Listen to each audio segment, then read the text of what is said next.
E aí, tudo bem com você? Está começando mais um Altos Papos aqui pelo canal 25 da NET. E a você que está assistindo aí o nosso programa inédito, muito obrigado pela sua audiência, domingos das 6 às 7 da noite. E ainda, você que está assistindo as nossas reprises 3 vezes ao dia e sempre horário fixo a 1h da manhã, tá bom? E ainda, você que está me assistindo pelo canal do YouTube, meu muito obrigado pela sua audiência. E a forma de você entrar em contato conosco, dar ideias, entrevistas ou então atrações musicais é através do nosso e-mail autospapostv@gmail.com. Indique uma entrevista que você acha interessante, uma pessoa que tem boas histórias para contar aqui no nosso programa. Altos Papos é assim, tá bom? Vamos iniciar o nosso programa apresentando os nossos convidados. E hoje eu estou recebendo o terapeuta Walter Henrique Schuller. Walter, obrigado por aceitar o nosso convite. Obrigado pelo convite. Estou recebendo também André Rocha. André, obrigado por estar aqui. Obrigado pelo convite. E você já viu no início do nosso programa a nossa atração musical de hoje, o solo gostoso da Clarina, minha amiga de muito tempo. Clarina, obrigado por estar aqui. Eu que agradeço. Já, altos papos com eles, mas no início do nosso programa você já sabe, né? Eu trago sempre uma mensagem do livro Lições de Vida. Daqui a pouco eu dou um toquezinho para você, como é que você faz para adquirir esse livro, tá bom? Mas a mensagem que eu escolhi hoje para você é essa. Um aluno chega para o professor e diz assim: professor, eu não valho nada, as pessoas não me dão valor nenhum, eu não sei o que eu faço da minha vida, eu não sei o que eu sigo na minha profissão, enfim, todo mundo diz que eu não valho nada. Eu queria que o senhor me ajudasse a resolver esse problema. O professor então olhou para os olhos dele e disse o seguinte: olha, agora eu não posso ajudar você, porque eu estou com um problema meu, mas a gente podia fazer o seguinte: você me ajuda a resolver o meu problema e eu ajudo você a resolver o seu. Vamos combinar assim? Ele hesitou um pouco porque, afinal de contas, poxa vida, ele já estava com um problema e ajudar uma outra pessoa a resolver o problema dele. Mas enfim, era o professor, ele foi pedir ajuda. Então, ele disse: tá bom, combinado. O professor então tirou um anel do dedo, entregou para ele e disse o seguinte: eu preciso vender esse anel. Então você pega o cavalo, vai até o mercado e tente vender esse anel. Só que é o seguinte, hein? Eu não quero menos do que 1 moeda de ouro por esse anel. Nada menos. Não me vem aqui com menos do que 1 moeda de ouro. Ele então pegou o cavalo, foi até o mercado e começou a oferecer o anel. Algumas pessoas acabaram não dando atenção a ele, mas um senhor deu atenção a ele. Falou assim: pois não. Ele falou: eu queria vender esse anel, só que eu preciso de 1 moeda de ouro. O senhor olhou e falou assim: olha, eu gostaria muito de te ajudar, mas esse anel não vale 1 moeda de ouro, é muita coisa para esse anel. Eu dou no máximo 2 moedas de prata. Ele se lembrou, o professor disse: não aceite nada menos do que 1 moeda de ouro. Ele falou: não posso aceitar, infelizmente. Tentou mais 1, mais 2, mais 3 vezes vender o anel e não conseguiu. No final da tarde, ele, preocupado, porque afinal de contas, ele já tinha isso na cabeça. Ele não conseguia fazer nada. E mais uma vez, ele fracassara. O professor pediu para ele vender o anel, ele não conseguiu. Montou no cavalo e voltou para conversar com o professor. Professor, eu passei a tarde inteira no mercado. Poucas pessoas me deram atenção. E as que me deram atenção disseram que o anel não vale 1 moeda de ouro. O senhor não poderia vender por menos? Ele falou: não, eu acho que vale. Mas vamos fazer o seguinte, vamos mandar esse anel para quem realmente conhece o valor das coisas. Pegue o cavalo novamente, pegue o anel e vá até o joalheiro. Pergunte para ele quanto vale esse anel. Peça para ele avaliar esse anel. E, só tem um detalhe. Mesmo que ele te ofereça muito pelo anel, não venda o anel. Me traga de volta. Ele falou: tudo bem. Montou no cavalo, foi até o joalheiro. O professor pediu para eu vir aqui para que você avaliasse esse anel. Por favor, você pode fazer isso? Pois não. Ele pegou a lupa dele, começou a olhar. Olhou durante 5 minutos aquele anel. Virou-se para o aluno e disse o seguinte: olha, esse anel é único, não existe nenhum anel igual esse no mundo. Só que eu só posso pagar por ele 58 moedas de ouro. O aluno disse: o quê? 58? Olha, vale até mais. Você poderia pegar até umas 70 moedas de ouro, mas eu só posso pagar 58 moedas de ouro. Se você quiser, pode deixar aqui, eu já te pago já. Ele falou: não posso. Meu professor pediu para voltar com ele. Então, eu peço para ele vir aqui se ele quiser fazer o negócio. E o aluno voltou feliz da vida. Professor, o joalheiro ofereceu 58 moedas de ouro pelo anel. Ele falou que valia 70. Vamos lá, vamos vender. Ele falou, não, eu não quero vender o anel. Esse exemplo que eu te dei é para que você perceba que existem coisas no mundo que são únicas. Você é único. Não existe nenhum igual a você. Existem parecidos, mas nenhum igual a você. E só existe um joalheiro no mundo que pode te dar valor. Deus. Você vale muito. Coloque isso na sua cabeça. Não ligue para que as pessoas digam a você. Se não vale nada, que você não sabe fazer as coisas, não coloque isso na sua cabeça. Coloque coisas boas. Você vale muito. Você é único. Com essa mensagem, é para você que aí vive se desvalorizando, acha que não vale nada, ou então algumas pessoas falam para você até isso, que você não vale nada. Vale sim. Você é único. Você é uma joia rara, não existe nenhuma igual a você. Existem parecidas, igual não. Dê o seu valor, você sim pode se dar valor e o joalheiro maior também. Assim a gente inicia o nosso programa, eu vou para um rápido intervalo comercial, não saia daí não. Já já eu estou de volta, batendo um papo com os meus convidados, Walter Henrique Schuller, André Rocha e Clarina. Altos papos aqui pelo canal 25 da NET. Voltamos já já.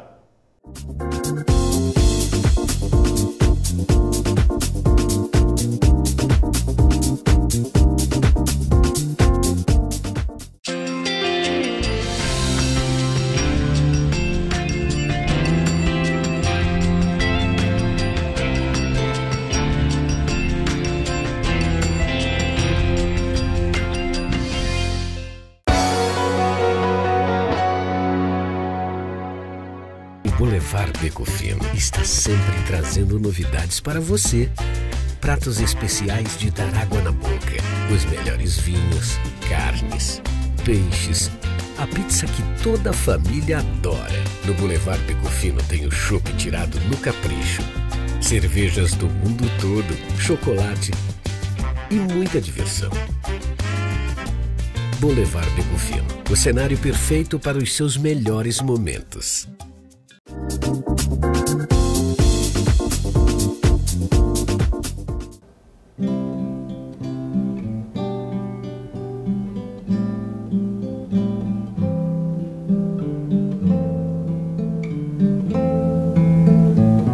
Pois é, já estamos de volta, altos papos aqui pelo canal 25 da NET. Muito obrigado pela sua audiência. Está chegando agora? Perdeu a introdução, mas tem muitas reprises aí para você, tá bom? Estou recebendo hoje aqui, com muito prazer, um grande amigo de muito tempo já também. Eu tenho dito aqui nos programas que a gente tem apresentado que eu tenho trazido os meus amigos aqui para contar as suas histórias.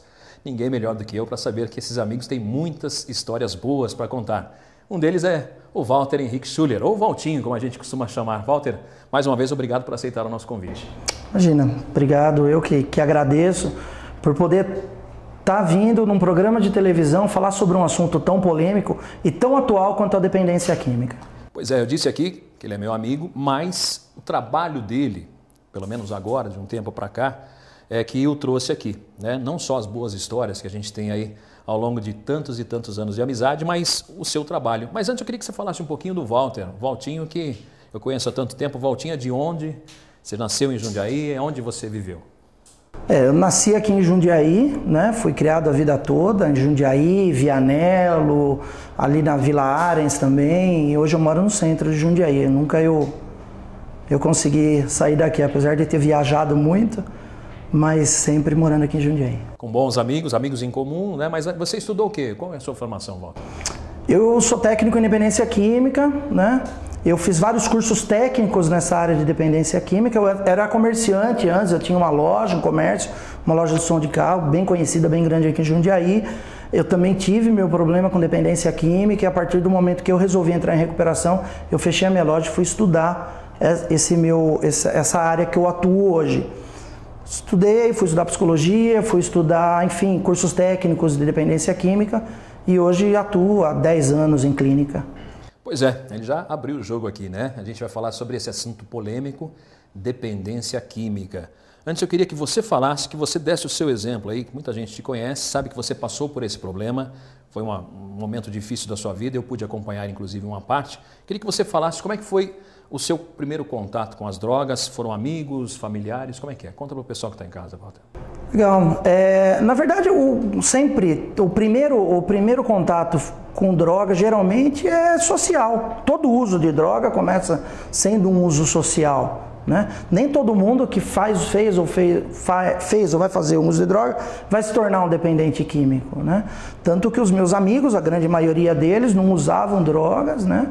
E, enfim, eu acabei desenvolvendo a dependência química e aí eu precisei me tratar, eu precisei me internar e até que eu achei o momento que eu falei, poxa, acho que esse é o meu caminho. Esse é o meu caminho, de tentar trazer a minha experiência para o meu lado profissional para fazer aquilo que eu gosto, né? Então enfim, me tratei e fui correr atrás aí da minha profissão. Mas eu queria que você falasse para o pessoal de casa, até para os pais que estão assistindo, ou muitos jovens estão assistindo, a gente tem uma audiência muito grande de jovens. Eu queria que você contasse como é que foi o primeiro contato, quem que te ofereceu, você foi atrás, você achou interessante, foi numa festa. Explica para o pessoal de casa. Sem dúvida alguma, o meu primeiro contato com droga foi com álcool. Já desde criança, por quê? Porque eu sempre saí muito na noite, muita gente me conhece, sempre fui de sair, beber muito, tudo, e sempre no final da noite chegou um, me apresentou, falou assim, poxa, você não quer experimentar, tal? Falei, vamos ver como é que é, já não tinha mais o senso crítico para saber o que era, fui, gostei, né? Gostei da sensação, gostei do que aquilo me trouxe, falei, poxa, é isso, né? Só eu saber controlar, é só eu saber usar. E foi aí que a coisa começou a desenvolver, mas nunca ninguém foi bater na porta de casa, me oferecer ou falar, usa aí para você virar dependente, ficar viciado, nada disso, isso aí não existe, fui eu que fui atrás. Você tocou num ponto muito importante, que todo viciado, entre aspas, acha que pode controlar o vício, e você achava isso também. Hoje você trabalha com isso, o que você tem a dizer, por exemplo, para alguém que está assistindo em casa agora, fala, não, eu não sou viciado, eu uso quando eu quero só que quer muito, né? Sem dúvida alguma, principalmente esse programa é muito reprisado à noite, à 1 da manhã, né? É os horários que eu assisto também, é o horário que eu estou em casa, e eu tenho certeza que agora quem está em casa, provavelmente alguém que está nos assistindo está passando por esse problema nesse momento, né? A dependência química, assim, na verdade o uso é dividido em 3 partes, tá? Uso nocivo, o abuso e a dependência química. O uso é uso social. Qualquer pessoa sai, toma uma cerveja, ou experimentou, foi numa praia, ou enfim, fez alguma coisa para relaxar, tá chegando o carnaval, vou cheirar lança-perfume. Geralmente alguém faz um uso social e não traz nenhum problema para si. O abuso já é quando já vai aumentando essa frequência desse uso. Eu já começo a deixar de fazer algumas coisas no meu cotidiano em função da droga. Então eu já começo a andar com pessoas que usam, eu já começo a conviver somente com essa... bebo muito, e geralmente a maioria dos acidentes, dos problemas que trazem, é no abuso, não é nem na dependência química. No abuso que o cara sai, bêbado, bate carro, briga, dá facada, bate na mulher, tem a maioria dos problemas. E a dependência química é quando a pessoa já deixa de fazer todos os seus afazeres para viver única e exclusivamente em função de usar ou arrumar maneiras de conseguir a droga. E eu só ando com pessoas que fazem isso. Importante a gente falar também que a gente está falando de dependência química, mas muita gente acha que é droga, que é cocaína, que é maconha, que é heroína, LSD. E ele tocou num assunto muito importante que é o próprio álcool. Né? O álcool também é uma dependência e eu vou até perguntar isso para ele, eu acho que a porta de entrada, o exemplo dele foi esse, a porta de entrada para muitas outras drogas, né, Walter? Sem dúvida nenhuma, sem dúvida nenhuma. Eu tenho assim um parâmetro, eu falo muito isso com as famílias das clínicas que eu trabalho em 4 clínicas e o alcoólatra não é aquele que bebe todos os dias, o alcoólatra é aquele que quando ele bebe, ele perde completamente o controle do que está fazendo. Então, pode ser que eu beba só de final de semana, eu começo na sexta e termino no domingo. A grande porta de entrada, sem dúvida nenhuma, é o álcool. Você pode perguntar para qualquer dependente químico que está na clínica, todos eles começaram pelo álcool. Quer dizer, não tem um limite, né? Mesmo sendo, eu só bebo sexta, sábado e domingo, mas não tem limite, bebe tudo, né? É porque, na verdade, socialmente aceito, é super bem aceito, né, por toda a sociedade, e hoje em dia é quase que obrigatório, se você for em algum lugar e não beber e falar, não, eu não bebo, o pessoal vai até tirar sarro de você, falar, como que pode, você não beber? Até hoje comigo, né? Se eu vou num lugar e as pessoas não sabem do meu trabalho e da minha doença, eles falam, mas espera aí, você quer beber? Eu falo, não. Ah, mas então toma só uma cerveja. Eu falo, não, eu não bebo nada. Tá certo. Bom, A gente vai falar muito sobre isso ainda, temos mais um convidado, o André Rocha, mas eu queria falar um pouquinho com a minha convidada musical, né? A Clarina, uma amiga de muitos e muitos anos, eu acho que desde que eu mudei para Jundiaí, em 1989, eu já ouvi a Clarina. Clarina, mais uma vez, obrigado por aceitar o nosso convite, viu? Eu agradeço pela... Fala um pouquinho de você, você é de Jundiaí, nasceu aqui ou veio de outra cidade, viveu onde? Eu nasci em Tupã, em Marília, morei em Tupã, morei em Itanhaém e vim com 18 anos para cá. Então, mas eu me considero jundiaense, porque eu estou aqui há 32 anos. O pessoal de casa vai fazer as contas, hein? Ah, não tem problema. Eu não escondo idade. Eu me considero jundiaense. Inclusive, eu recebi o título de cidadã já. Recebemos. Você recebeu também? Recebemos. Com muito prazer. Então, eu adotei Jundiaí como minha cidade, né? Gosto muito daqui. E como é que você veio parar em Jundiaí? Meu pai era investigador de polícia. E eu morava em Itanhaém, e você sabe que lá tem muitas famílias, tem casa lá, tem uma vila que chama Vila Jundiaí. Tudo gente de Jundiaí que vai passar a temporada. E tinha uma família que ia passar férias lá e minha mãe não gostava de lá. Minha mãe achava que praia não era um lugar legal para educar os filhos. E essa família falou, por que vocês não vão morar em Jundiaí? Falou para o meu pai, você vai lá, eu hospedo você vai procurar uma casa, tal, e assim foi. Veio para cá? E vim para cá. Mudou para cá e 32 anos depois está aqui no nosso programa. Fico muito feliz. Como é que foi o contato com a música? Fala pra gente. Então, eu não tenho uma formação musical desde a infância, não. Com 14 anos, meu pai era policial, aprenderam produto de furto, ele levou um violão para casa para não deixar lá na delegacia, porque lá era assim, né? Chegava a mercadoria, jogava tudo por cima e ia arrebentar o violão. Eu peguei o instrumento e comecei a brincar. E aí conheci uma menina que passava férias lá, que tocava, eu comecei a brincar com aquilo. Conheci um chileno também, que ele era exilado político, que ele tocava muito. E eu fiquei assim, impressionada com aquilo, e isso me influenciou. E aí, mesmo sem ter estudado, eu já compus uma música.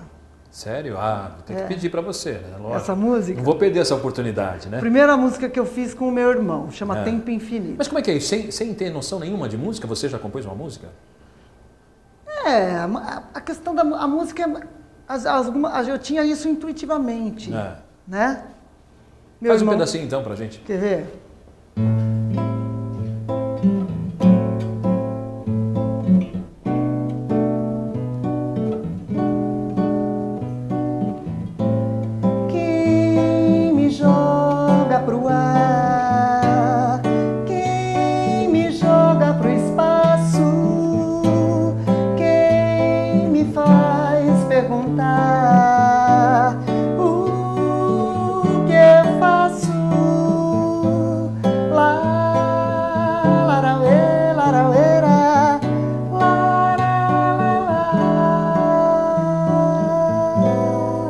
Já percebe uma influência totalmente MPB. Como é que é isso? Como é que é esse contato com a MPB? Quando eu tinha 15 anos, eu ouvia muito Milton Nascimento, Gal Costa, Maria Bethânia, Djavan. Eu acho que um disco que sintetiza bem a minha formação musical é o da trilha sonora de Gabriela. Que ali tem todos, né? Tem Novos Baianos, tem Djavan, tem Chico Buarque, tem Maria Bethânia. Então, eu escutava muito isso. Escutava bastante rock também. Casa das Máquinas, Joelho de Porco. Nossa, Joelho Secos e Molhados, eu adorava. Eu não sou dessa época, mas eu li muito sobre eles. Então. E a música internacional também, né? Led Zeppelin, Deep Purple, o rock dessa época. Mas a minha maior influência mesmo é da MPB, né? Eu gosto muito de MPB.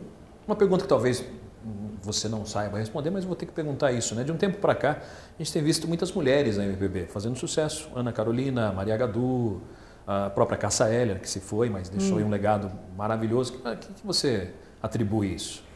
Olha, a música brasileira, até a década de 70, era muito complicado para as mulheres se destacarem dentro da música. O preconceito era gigante, né?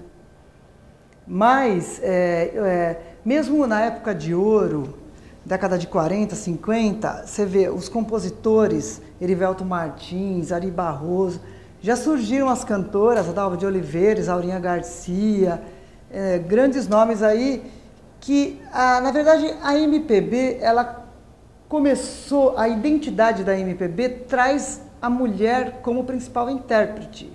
Você pode observar isso. E a maioria dos homens que cantam são gay, para completar. A maioria das mulheres também. Então, existe uma coisa. Então, hoje, por exemplo, se você for pensar em cantores, intérpretes homens, fica difícil, porque a maioria dos cantores são compositores que interpretam suas canções. Lenine, César, Zé Cabaleiro, pensa, fala aí vocês. Vários outros nomes. O Seu Jorge, por exemplo, a gente pode considerar ele um intérprete, né? um cara super atual. Quer dizer, canta músicas de outras pessoas. Né? Então existe essa coisa da identificação da intérprete mulher dentro da música brasileira e também muitas compositoras novas, né? Que nem a Adriana Calcanhoto, a Ana Carolina, tudo compositora, né? Muita mulher que compõe, Isabela Taviani. Nossa, tem tanta gente nova nesse universo hoje que a mídia divulga aí os grandes nomes, mas tem tanta gente, tanta. Bacana. Bom, a gente está encerrando esse bloco, eu queria que você cantasse uma para a gente encerrar o bloco. O que você escolheu para encerrar esse bloco aqui? Eu vou tocar uma música minha, chama Certeza. Fica à vontade então. Clarina. Toca inteira? Vamos lá, você Vamos que lá. manda.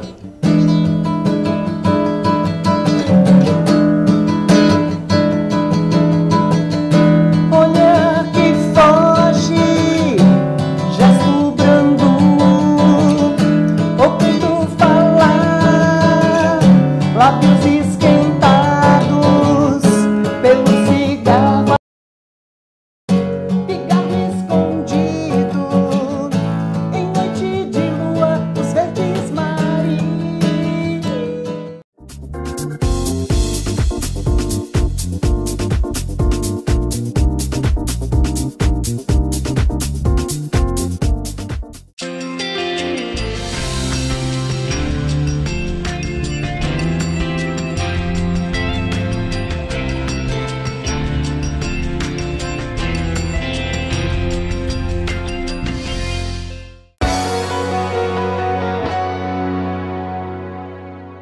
Boulevard Beco Fino está sempre trazendo novidades para você.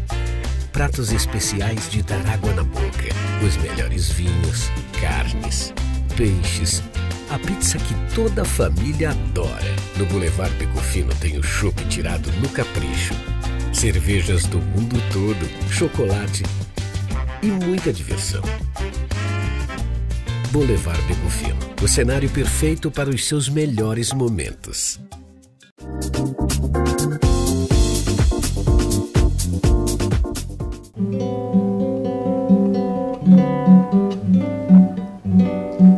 Pois é, já estamos de volta, Altos Papos com o Robson Marcelo aqui pelo canal 25 da NET. Hoje recebendo o terapeuta Walter Henrique Schuller, André Rocha e, na parte musical, Clarina. Na primeira parte nós conversamos com o Walter, ele começou a falar da sua história realmente com a dependência química, mas a gente trouxe uma pessoa que viveu um lado obscuro das drogas, né, da dependência química. O Walter, pela história que eu conheço dele, não viveu esse lado. Então eu queria, antes de mais nada, agradecer a sua coragem de estar aqui, viu, André Rocha? Obrigado pela sua participação. Obrigado pela oportunidade também de estar aqui. Bacana. Agora eu queria que você contasse primeiro, você é de onde? É de Jundiaí? Mora aqui? Como é que é? Sim, eu moro em Jundiaí, né? Moro perto do bairro do Medeiros. Nasceu aqui ou não? Sim, nasci em Jundiaí. Como é que foi a sua infância? Infelizmente a droga tirou. Você começou muito cedo assim? Muito cedo. Com 9 anos já iniciou o uso de álcool. Com 10 eu já comecei na química. Seu primeiro contato com droga química qual foi? Maconha. E logo em seguida foi a cocaína. E já progrediu muito rápido. Assim. Com 15 anos eu já tinha tido o meu primeiro início de overdose. Logo depois que minha mãe veio a falecer. Naquele momento eu já tinha desistido de mim, né? desistiu de viver. Mas depois tinha aquele lampejo assim de lucidez que alguma coisa falava para mim que eu não precisava terminar minha vida daquele jeito, né? E aí fui buscando algumas tentativas de parar de usar, né? Você tinha consciência então que te fazia mal, claro? Sim, muito rápido já entendi isso, porque na verdade a princípio ela entrou com cara de festa, né? A substância química ela entrou com cara de festa. Depois ela veio mostrar para mim o que veio fazer. E durante todo esse tempo eu fui entendendo algumas coisas, né? A primeira delas é que a droga ela entrou para piorar o que já não estava bom. Porque eu não conheci durante esse tempo alguém que chegou e falou assim, olha, eu estou muito feliz hoje, então eu vou beber um monte de pinga ou eu vou cheirar um monte de cocaína para morrer. Né? Tem. Morrer de felicidade. Lógico, né? Ninguém quer morrer de felicidade, assim, no uso. E comigo foi assim. O meu desespero maior foi quando eu acordei de manhã e eu sabia que eu tinha que usar. Eu não conseguia mais parar. Quer dizer, você não se preocupava em tomar um café da manhã, comer um pãozinho, nada disso, já se preocupava com a droga? Não, 24 horas por dia, né? Usava para viver e vivia para usar. Essa era a minha meta. Depois, com 19 anos, né, eu conheci uma moça que é mãe dos meus filhos, né? Eu acreditei que isso fosse fazer a diferença, né? Fosse ser capaz de fazer eu parar de usar, mas eu não consegui. Mesmo assim, veio filhos, a responsabilidade foi aumentando e eu me assustei mais ainda. E lógico que essas pessoas que se aproximaram de mim sofreram bastante. Eu não tenho dúvida disso. Eu vivi um preconceito muito grande, né, diante da sociedade, porque ainda existe, hoje acredito que já não seja tão grande, quem usa droga não presta, é safado, é sem vergonha. E muitos não tratam como uma doença. Não tratam. E eu estava falando a verdade quando eu queria parar de usar, mas eu não conseguia parar. Só para não perder o fio da meada, que você tem muita história para contar, mas você falou que começou aos 9 anos com álcool. Foi exemplo familiar ou foram amigos? Os dois. Os dois. Eu tinha meu tio alcoólatra, né? Então eu assistia muitas coisas. Meu pai morreu, meu pai era cruzado, dependente químico e alcoólatra. Ele morreu no uso, naquele tempo era droga injetável. E quando estourou HIV, ele também, né, se contaminou, enfim. O compartilhamento de seringas, né? Isso, exatamente. Então eu, assistindo tudo isso... Quantos anos você tinha, André? Eu já tinha 20 anos, 22 anos. Quando seu pai faleceu? Sim, já tinha 22 anos, isso. E nunca tive uma relação, né, com meu pai, a não ser... quando a gente se encontrava para usar, né? Eu não usava droga injetável, mas eu já chantageava ele, entendeu? Porque eu conseguia dinheiro e eu queria usar escondido da minha avó, da minha mãe, então eu ia na casa dele e oferecia, porque eu sabia que ele ia querer. E ele me deixando usar, então eu encontrei uma forma assim... boa para usar droga, eu usava com meu pai. Você oferecia para ele, você sabia que ele não ia rejeitar, porque era viciado, já não tinha acabavam como, usando juntos. Isso, não tinha como ele recusar, né? Então, até que um dia, do lado dele, eu tive outro início de overdose, né? E ele também doidão com o uso e não conseguia fazer nada, ele foi embora e deixou eu na rua sozinho, né? Então, mesmo assim, com tudo isso eu não conseguia ter nada de esperança lá na frente. Na verdade, eu tinha uma certeza, eu estava condenado a morrer usando droga e bebendo pinga. Isso com 22, 23 anos de idade? Isso. Como é que você trabalhava nessa época ou você acabou entrando no mundo dos crimes também? Não, foram algumas tentativas, né? Só que o dependente ele não vai ser criminoso nunca. Dependente é dependente. Vai se aventurar, como eu me aventurei. Tive aí, por consequência do uso, prisão, né? Mas assim, fui já saí usando droga também, muitos anos na rua, né? Eu me tornei essa pessoa, um morador de rua, né? Por 15 anos da minha vida. Há 1 ano, 1 mês e 7 dias, né? Eu consegui, né, pela misericórdia de Deus, sair da rua. Conta um pouquinho dessa experiência, como é que foi, você decidiu ir para a rua, abandonar a família, familiares e amigos e viver na rua? Conta um pouquinho para o pessoal de casa. Então, eu me entreguei muito rápido para o uso, até porque eu não tinha nada que eu pudesse segurar para colocar na balança, não vai usar, negociar, olhar para aquilo que eu pudesse perder. Porque muito cedo, como eu disse, eu perdi minha mãe, né? Os meus pais já eram separados e depois eu casei, tenho filhos, uma filha veio a falecer e eu ouvi assim, sua filha morreu por causa de você. Então eu peguei tudo pra mim e a dor da culpa foi muito Mudou grande. tudo que era negativo. A única coisa que ficava era assim, eu com essa idade, eu tô buscando me matar e a minha filha querendo viver e não consegue, né? Fez uma confusão na minha cabeça. E Você acabou saindo de casa? aí eu saí de casa e fui viver, sobreviver, né?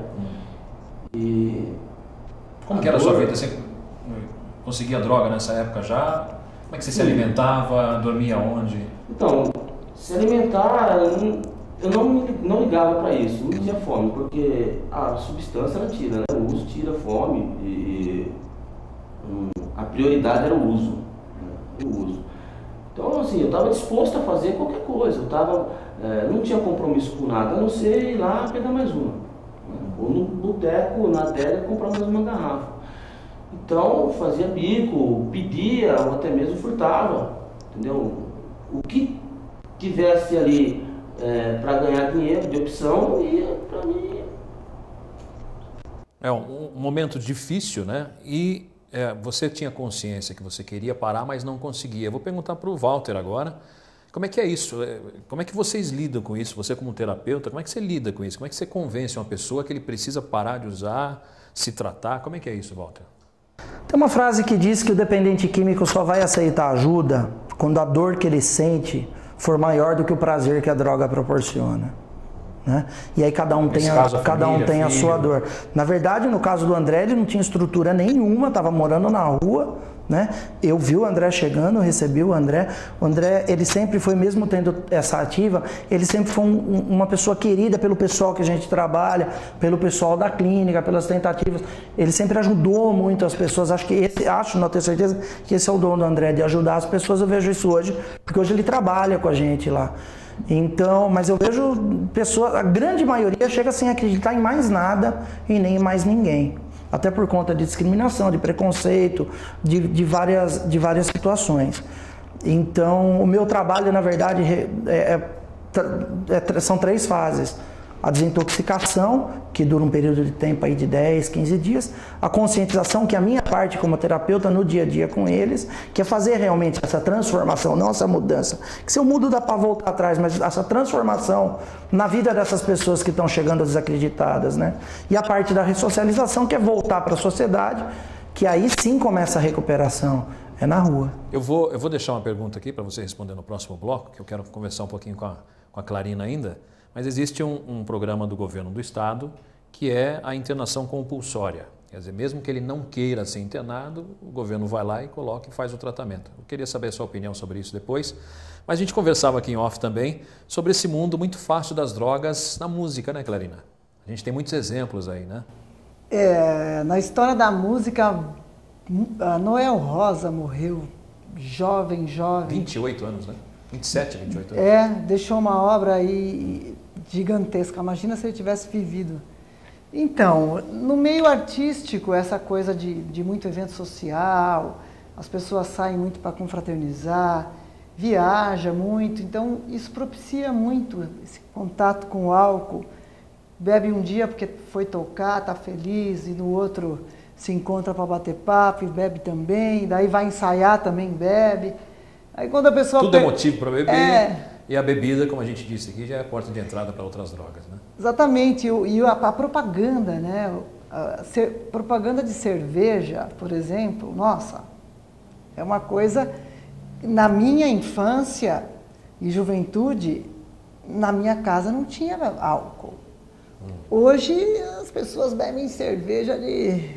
né? Todo mundo feliz na propaganda, mulheres bonitas, homens sarados, todo mundo dando risada, então parece que é uma coisa boa. Então é uma coisa que existe um incentivo, né? Os jovens estão bebendo cada vez mais cedo, cada vez mais. E no meio artístico, muitos casos, né? Muitos casos. A gente falava aqui da Maísa, né? A Maísa, ela sempre teve problema com a obesidade, ela tomava remédio para emagrecer e bebia muito. E quando o acidente que ela sofreu, que ela morreu num acidente, ela não dormia. Sob efeito ela não conseguia mais dormir por causa do efeito dos medicamentos que ela tomava para emagrecer. Muitos exemplos. A gente tem, se for falar sobre isso aqui, vai um programa inteiro, né? Mas vou fazer o seguinte, a gente está encerrando esse bloco. Quero saber o que você escolheu para encerrar. Eu vou cantar uma música que tem esse tema aí. Vamos lá então. Clarina. Eu quero me esconder debaixo desta tua saia pra fugir do mundo. Pretendo também me embrenhar no emaranhado desses teus cabelos. Preciso transfundir meu sangue pro teu coração, que é tão vagabundo. Vem logo, vem curar teu nego, que chegou de porre lá da boemia. Vem logo, vem curar teu nego, que chegou de porre lá da boemia.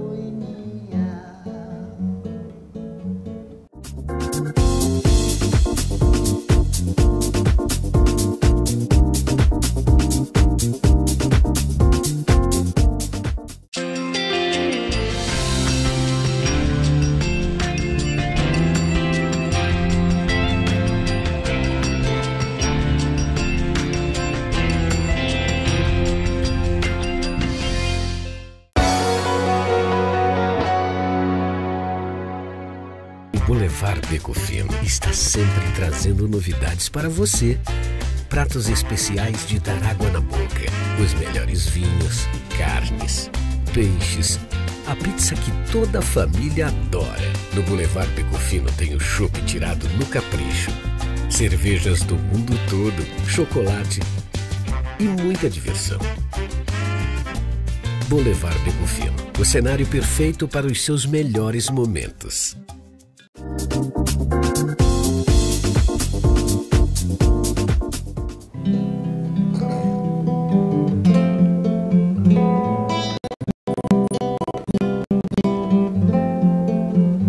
Pois é, já estamos de volta, Altos Papos com Robson Marcelo aqui pelo canal 25 da NET. Sempre importante a gente lembrar que se você não está assistindo o programa inédito aos domingos, das 6 às 7 da noite, são 3 reapresentações diárias, durante o dia, 2 vezes e sempre horário fixo a 1h da manhã, tá bom? E ainda no meu canal do YouTube tem todos os programas lá. Você pode acessar também Robson Marcelo lá no YouTube, Altos Papos com Robson Marcelo, e você vai encontrar todos os programas, tá bom? Estou recebendo hoje aqui o terapeuta Walter Henrique Schuller, o André Rocha e a Clarina. A gente encerrou o bloco com uma pergunta para você, Walter. O que você acha dessa lei do governo da internação compulsória? Como é que é para você? Mesmo que o sujeito não queira se tratar, não veja que precise de tratamento, e geralmente é assim, né? Interná-lo. Essa lei compulsória, na verdade, é um projeto do governo do Estado. Na verdade, já vem desde lá de trás do governo federal. Existe uma lei que obriga com que todos os municípios forneçam tratamento para os dependentes químicos, né? Então, se o município não tem, ele se convenia com clínicas e acaba subsidiando o pagamento dessas internações.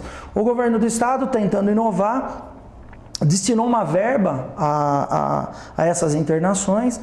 E aí teve todo aquele caos que aconteceu na Cracolândia, onde foram pegar os dependentes químicos lá e internar à força. Os menores de idade eles conseguiram, os maiores eles não conseguiram, precisa ter determinação judicial. Tá? Então isso se chama internação compulsória, né?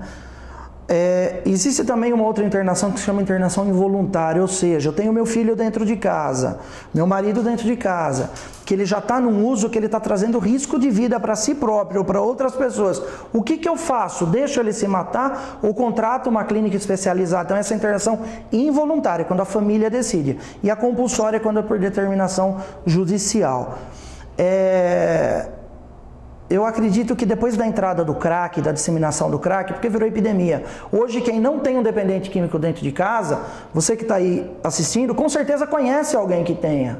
Né? Se não está vivendo isso, tem alguém próximo. Mas e aí, o que eu faço? A maioria das pessoas ficam de mãos atadas sem saber o que fazer. Com a entrada do crack, o dependente químico, antigamente até a cocaína, ele conseguia olhar para essas perdas e tomar a decisão de falar, poxa, eu vou lá me tratar.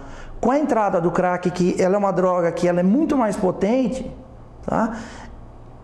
Esse cidadão, ele perdeu aí um pouco não, bastante, dessa tomada de decisão de ele chegar e falar para mim, não dá mais, eu preciso de ajuda. Porque a compulsão pelo uso e a necessidade do uso, tanto física como psicológica, é muito grande. E aí se alguém não tomar decisão por ele, ele vai morrer. Se alguém não tomar decisão por ele, ele vai acabar morrendo. Então eu sou favorável exatamente por viver essa situação, por trabalhar. Nas 4 clínicas que eu trabalho, eu estou convivendo hoje em média aí com 150 a 200 internos. 90% disso dependente de crack. O crack, vou até perguntar para ele, deve ter vivido isso, o André Rocha, que é outro nosso convidado aqui, ele era dependente químico, teve a coragem de vir aqui mostrar o seu rosto. Eu tenho que agradecer mais uma vez, viu, André, a sua coragem de estar aqui. Chegou a utilizar crack?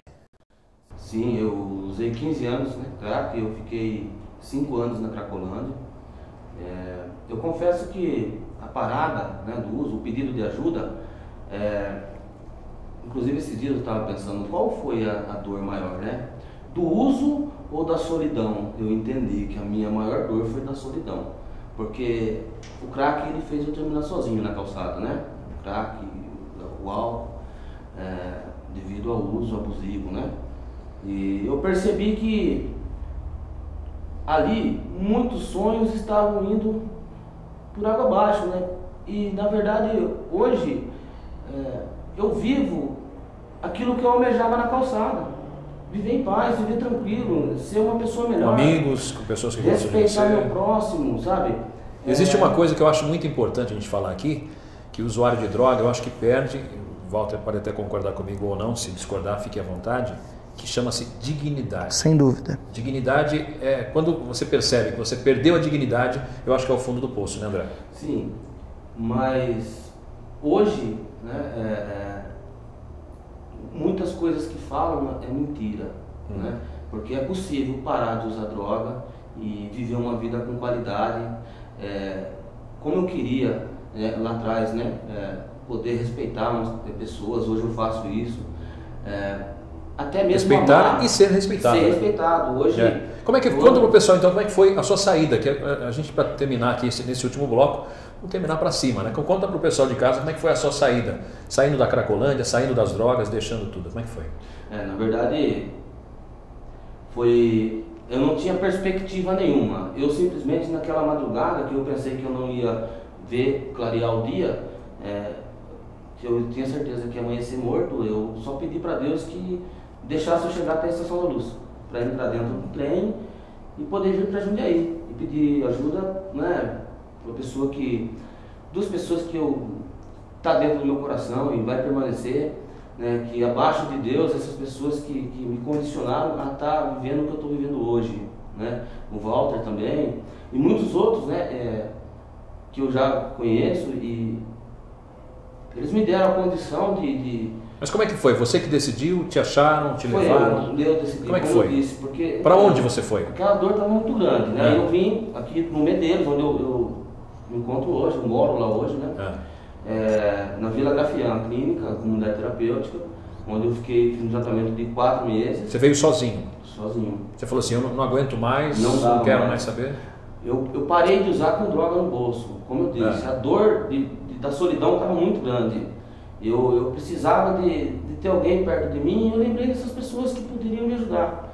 E foi o que aconteceu. E hoje está muito gostoso, né? Eu tenho muitas dificuldades, Por mais que possa estar difícil hoje, eu tenho certeza de uma coisa, já teve pior e eu não quero voltar para lá. Até porque está muito bom viver assim. Colocou na balança e lá era pior. A diferença hoje está bem... Você falou assim, é 1 ano, 3 meses, 7 mês. dias. 1 ano, 1 mês, 7 dias, né? Isso. Que você está limpo, é isso? Isso. Você parou de usar. Você costuma contar? Fala assim, só, como é que é? O lema é só por hoje, é isso, né? Isso. O que eu tenho de mais valioso para mim é o meu dia limpo. Isso eu não negocio, não posso negociar isso com nada. Porque pensar que faz 1 ano, 1 mês e 7 dias, que eu não me humilho pro dono do bar, que eu não me humilho na boca do... Para mim é o suficiente. É só estar pronto pro que vem, né? Pronto, o que fala é assim, como fazer para me tornar uma pessoa melhor a cada dia. É isso que eu quero fazer. Parabéns, parabéns. Eu acho que é legal a ideia de trazer o André aqui, foi exatamente essa, para passar para você que existe o fundo do poço, mas existe também a forma de voltar.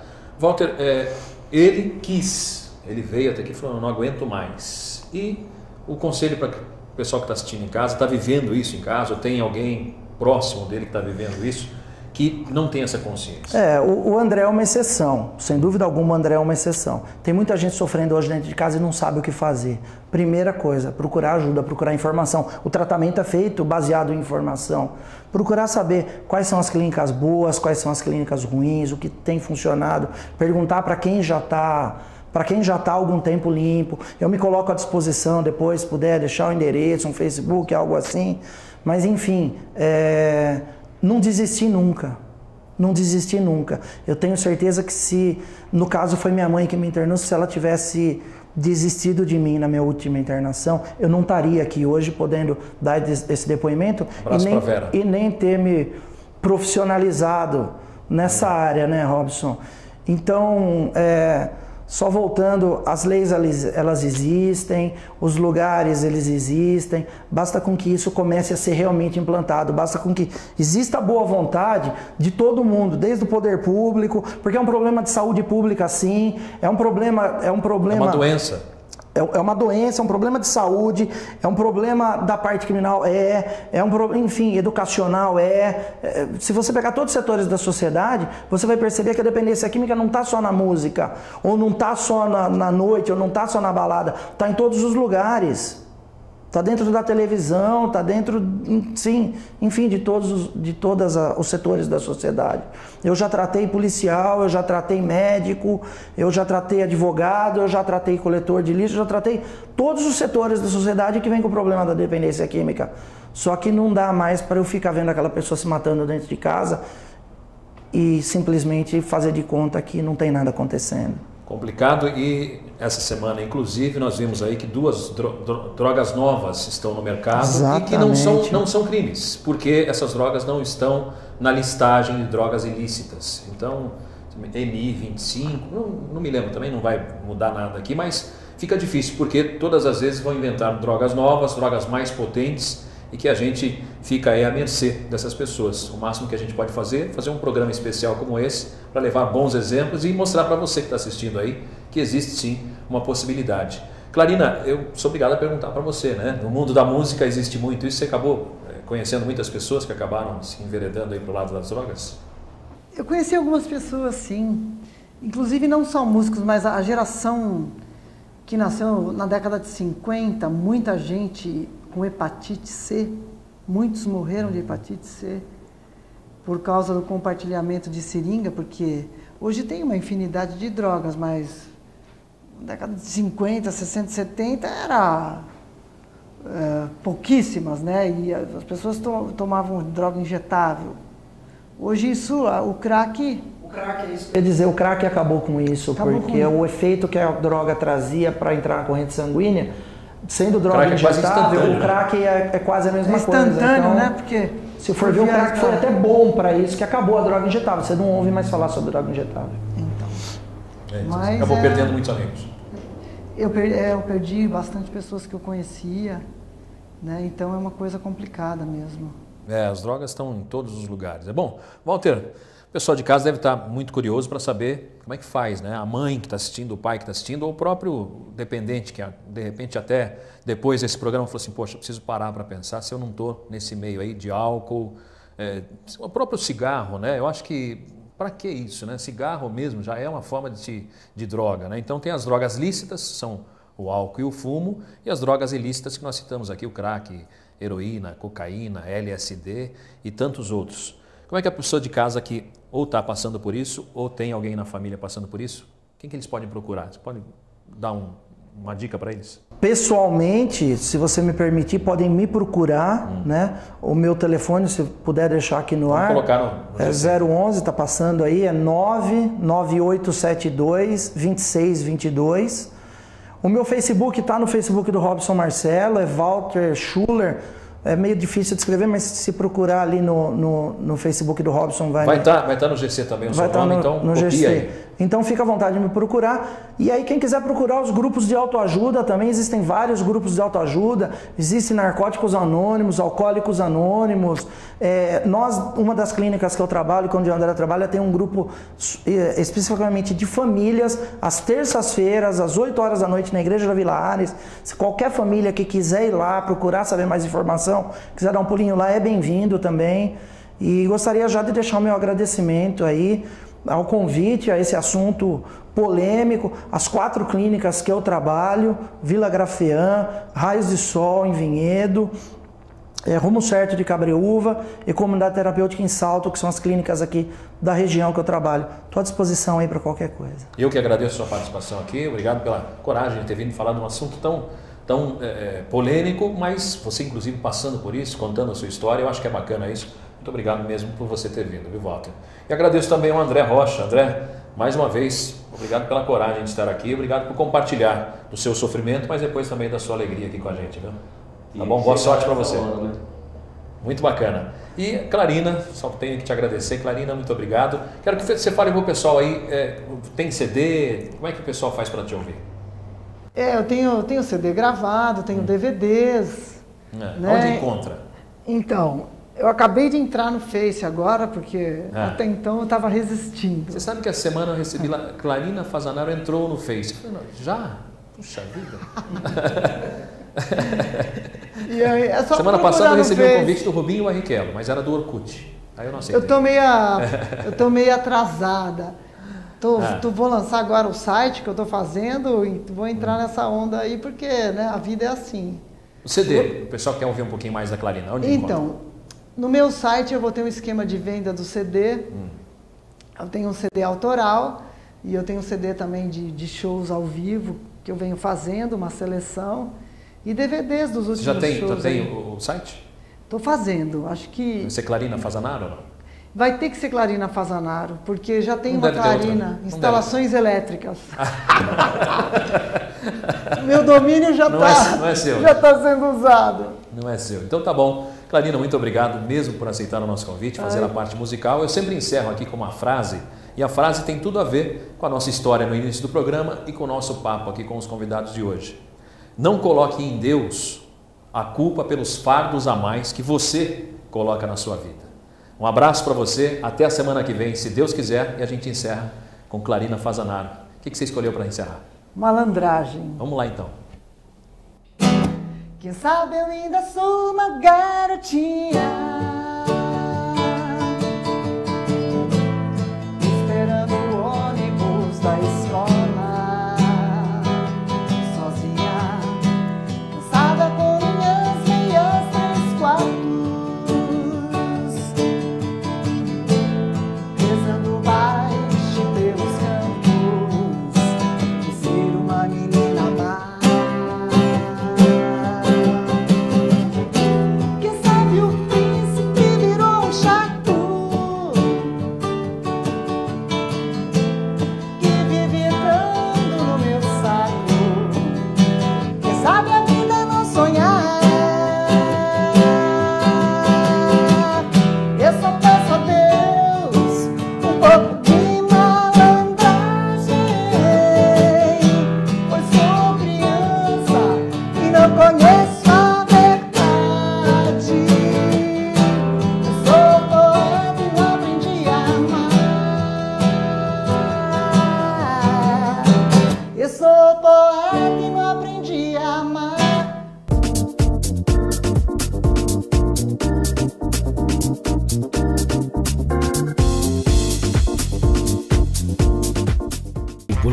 Beco Fino está sempre trazendo novidades para você.